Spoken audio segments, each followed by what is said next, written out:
दर्शकमा नमस्कार टक्राउन चाहन्छु। म आज यस रुरु क्षेत्र हाम्रो यो धोबीघाट 5 सुलडाँडा भन्ने ठाउँमा आछु। यहाँ एकजना भाइले अन्डादेखि लिएर कृषि क्षेत्रमा धेरै काम गर्नुहुनेछ। आज त्यसै सिलसिलामा म यहाँ आछु। आउनुहोस् उहाँसितै कुराकानी गरौँ।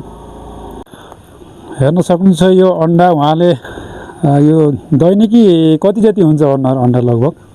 दिनमा 40 वटा जति पारेछन्। 50-60 वटा पोथीले 50-60 वटा पोथी लगभग छ है। हजुर दिनमा 40 वटा। हजुर भनेपछि लगभग 1.5 सिट अलि कम हैन? अलि कम, थोरै कम भयो हैन? भनेपछि पुरै लोकल अन्डाहरू हैन? हजुर प्योर लोकल, कलरले पनि चिनिन्छ। सेतो छ, सबै लोकल अन्डाहरू हो। हजुर हेर्न सक्नुहुन्छ हजुरहरूले। यो धोबीघाटदेखि अलिकति माथि यो सुलडाँडा भन्ने ठाउँ हो। लोकल अन्डा यदि हजुरलाई खान मन छ भने यहाँ आउनु होला। बाँकी यसको बजार व्यवस्थापन के गर्नु छ? मान्छे यहीँ लिन आउँछन् कि यहीँबाट खोसा खोज्छ एकदम? यहीँबाट खोसा खोज्छ। हजुर। बाँकी सप्लाई गरिदिने काम यताउता गर्नु छ कसैले भन्नु? कन्ट्याक्टको भए हामीले घरै पुऱ्याइदिन्छौँ। भनेपछि कसैले मगाएदेखि घरसम्म लैजाने व्यवस्था पनि गर्नु छ? हजुर हजुर, डेलिभरी हुन्छ घरै। भनेपछि हजुरले अब पढाइको साथसाथमा हो नि? हजुर, यिनी काम साइड व्यवसाय होइन, ठिकै हो, गर्नु पनि पर्छ साइड व्यवसाय। आफ्नो पढाइ साथसाथमा साइड व्यवसाय गरेपछि आफूलाई पढाइको लागि पनि अलिकति होइन थोरै भए पनि आधार हुन्छ। त्यही त हुन्छ। अब कुखुरातिर पनि जाऊँ भन्न? हुन्छ, अरूतिर पनि हेरौँ। ल हामी उहाँको चाहिँ यो कुखुरा फर्म होइन? हाँस पनि रहेछ, कुखुराहरू पनि। भाले कति छ अहिले? अहिले भाले थिए, अहिले हटाएको पुरै लड्ने भएर अहिले 3टा 4वटा मात्रै छन्। भनेपछि पोथीहरू धेरै रहेछ होइन? हाँस पनि उता कुनापट्टि छ। हाँसहरू पनि छ होइन? हजुर, हाँसहरू पनि। भनेपछि व्यवस्थित तरिकाले चाहिँ बनाउनु छ। हजुर, भित्रै जाने हो र? भित्र नपर्ला होइन? नपर्ला, देखिसक्यो यहीँबाट पनि। फेरि यता कुखुरा बाहिर आउने होला हो? नआउला। हाँस यता भित्र, हाँस यहाँभित्र हो नि?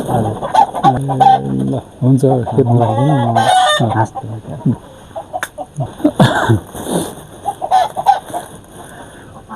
यिनी सबै लोकल होइन? हजुर, लोकल। हामी चाहिँ एकखेर छोड्छ मिनलाई। भनेपछि एकचोटि चराउन छोड्ने, त्यसपछि फेरि भित्र राख्ने? हजुर, त्यसपछि साँझ पख 3 बजेपछि 5 बजीसम्म छोडिदिन्छौँ। भनेपछि लोकल कुखुरा चाहिएमा पनि सम्पर्क राख्न सकियो। हजुर, अन्डा चाहिएमा पनि सम्पर्क राख्न सकियो होइन? हाँसको अन्डा पनि छ होइन?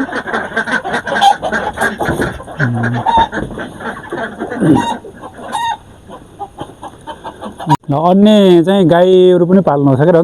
गाई छ, कुखुरा छन्, हाँस छन्, जे पनि छ, मौरी छन्। यहाँ 5-6 गाई दुध भने दुध धेरै दुध दिने भएर हात पातिन्छ कि भनेर हाम्रो दिल्लीदास सर 2 दुनु रहेछ। भनेपछि यो दुधहरू के गर्नुपर्छ त? कोही सप्लाई गर्नुपर्छ कि के गर्नुपर्छ? हजुर, रानीबास डेयरीमा लान्छौँ हामी। रानीबास डेयरीमा लगेर दिनुहुन्छ? हजुर। बाँकी यहीँबाट कसैलाई चाहियो भने त्यस्तो के छ? थोरै दिन सकिन्छ। 2टा गाई पाल्नु रहेछ होइन? हजुर। लगभग कति दिन्छ यो गाईले दुध? यसले दिनमा लगभग 28 लिटर जति अहिले दिएछ। 28 लिटर हो नि? दिनमा? हजुर। दिन भनेपछि यो दुनी त बिहान र बेलुका होला नि कि? होइन, 2 फेर हो। 2 फेर, बिहान बेलुका गरेर 28 लिटर हो नि? अहिले हेर्न सकिन्छ अहिले दुध भएर भएपछि कति दिन्छ भन्ने। अघि अन्य मौरीहरू पनि टन्न छ होला होइन? मौरीहरू पनि मौरी बेच्नेहरू पनि गर्नु छ क्या होइन?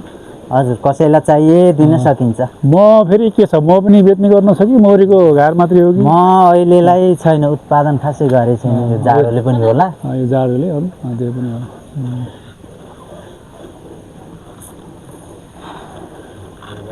मैले पनि लिएर गएकै छु मौरीको घार यहाँबाट।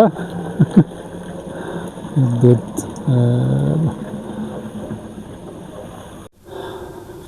उहाँको मौरी यो घरको कोठामा पनि भित्रपट्टि ढोकामा आएर पनि बसेको रहेछ।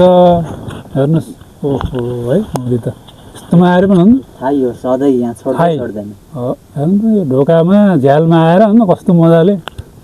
ए ल म पनि होला टन्ने। त्यसमा आयो अब काट्नु पर्यो। हो ल यो घरमा भित्रसम्म आएर बसेछ अब मुले घरमा पनि छ टन्नै